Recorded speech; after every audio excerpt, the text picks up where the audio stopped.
Let me ask you something. If the power went out right now, tonight, and stayed out for 5 days, how confident are you in what you actually have at home?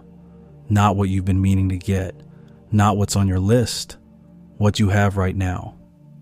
Most people who watch content like this have thought about preparedness. They felt that quiet unease in their gut and taken some steps. Maybe extra canned food, maybe a flashlight somewhere. Maybe they've even started calling themselves a prepper. And that's exactly where the danger is, because the most vulnerable person in a crisis isn't the one who never prepared at all. It's the one who prepared just enough to feel confident, but made the wrong moves along the way. We've watched the California wildfires force entire communities to evacuate with minutes of notice, leaving behind everything they thought they'd have time to grab.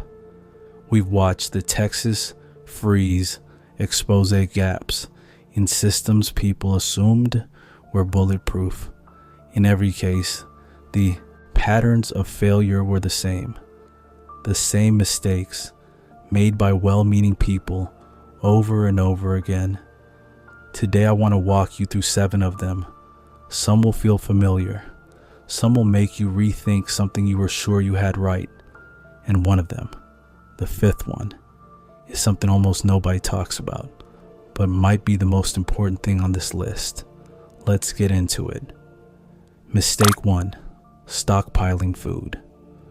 You won't actually eat. Most people build their emergency food supply the same way. They walk down the canned goods aisle, grab whatever looks practical, and stack it in the garage. Beans, corn, mystery soup, canned fish they never normally touch. They feel ready. Here's what most people miss. In a real crisis, your appetite doesn't disappear. Your kids' preferences definitely don't disappear. And when you're already stressed and scared, sitting down to a meal you find genuinely unpleasant doesn't just feel bad. It erodes morale in a way that compounds every other problem you're dealing with. There's a documented condition called appetite fatigue, studied in disaster relief contexts for decades. When people eat the same monotonous, unappetizing food day after day, they start eating less than they need. Energy drops. Decision-making suffers. All because nobody thought about whether the food they stored was food they'd actually want under pressure.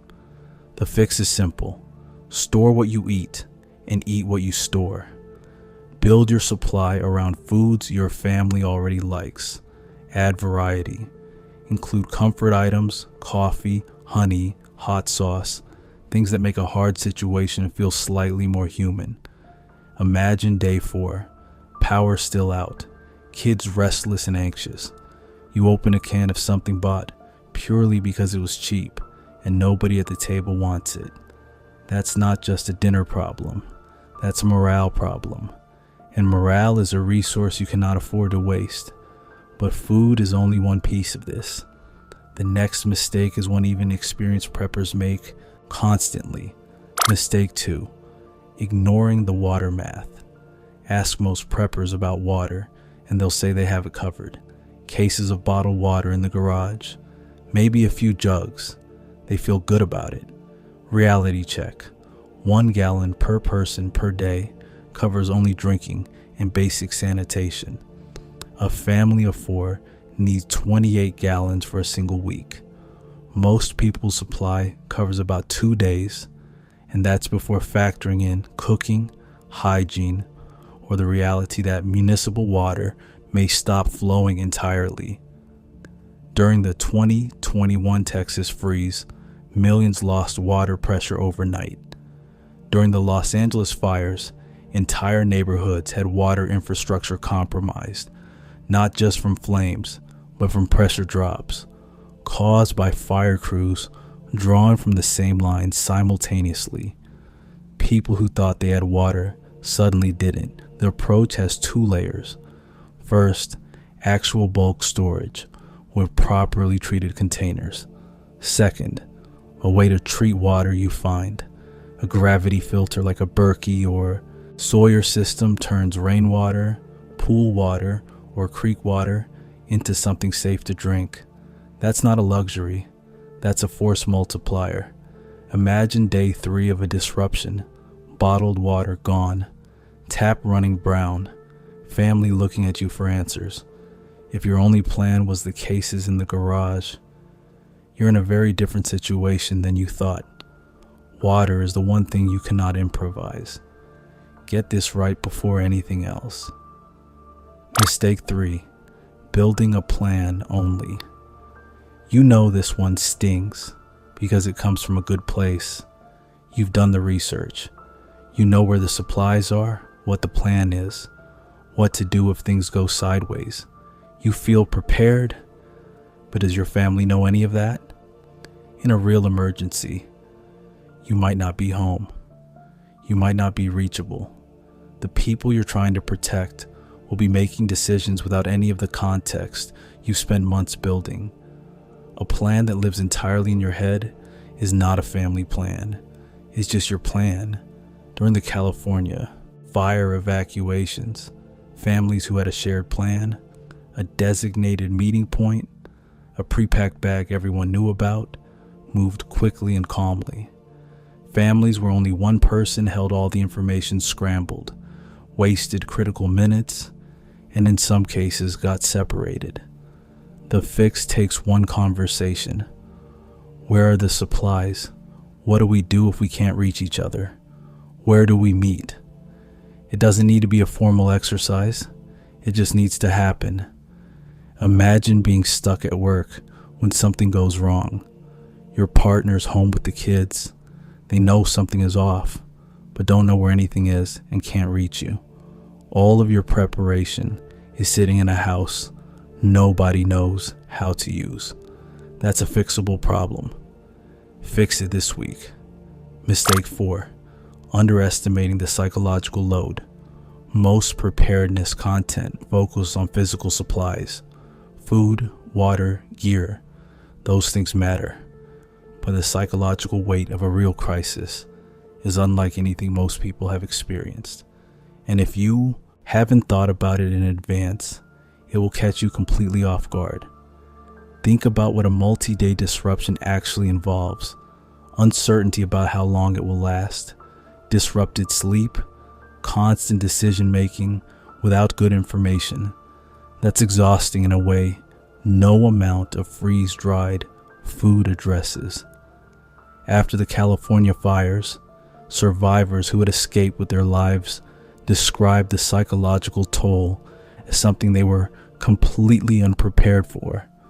The physical danger had passed, but the grief, the disorientation, the decision fatigue hit them harder than they anticipated, and they were dealing with it while simultaneously figuring out where to sleep and how to keep their kids calm. Build a morale layer into your preparation. Books, games, activities for kids, familiar comfort items, anything that gives people a sense of normalcy when everything else feels out of control. And think about your own stress responses. How do you make decisions under pressure? How do you stay calm when the people around you aren't? Imagine night 3 of a blackout. The novelty is worn off. Kids are scared. Your partner is stressed. You're running on broken sleep, trying to hold everything together. The supplies are fine, but nobody thought about this part. This is the part that breaks people, and it's entirely possible to prepare for it. Mistake 5. Telling people what you have. This is the one nobody wants to hear. You've worked hard on your preparation. You've spent real time and money building something real, and it's natural to want to talk about it. Here's the hard truth. In an extended crisis, what you have becomes sensitive information, not because your neighbors are bad people, but because desperate people make decisions they would never make under normal circumstances. We've seen this pattern in every documented extended disaster. The social fabric holds for a while, and then it starts to fray. during displacement situations following major wildfires. In hurricanes, households that had openly discussed their supplies became focal points of pressure and conflict from neighbors and strangers.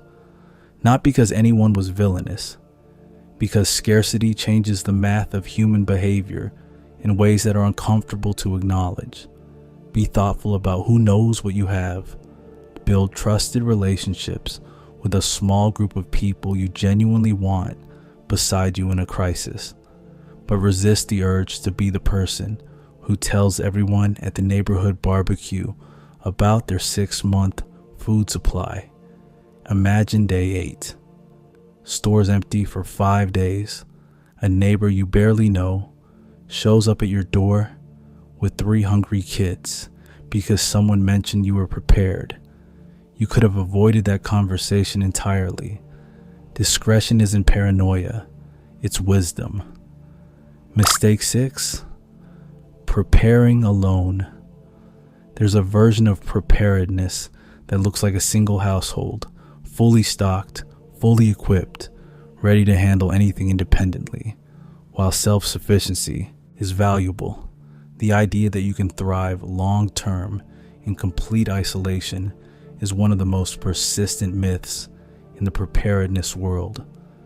Every historical example of community surviving extended hardship, from the Great Depression to post-disaster recovery, shows the same pattern.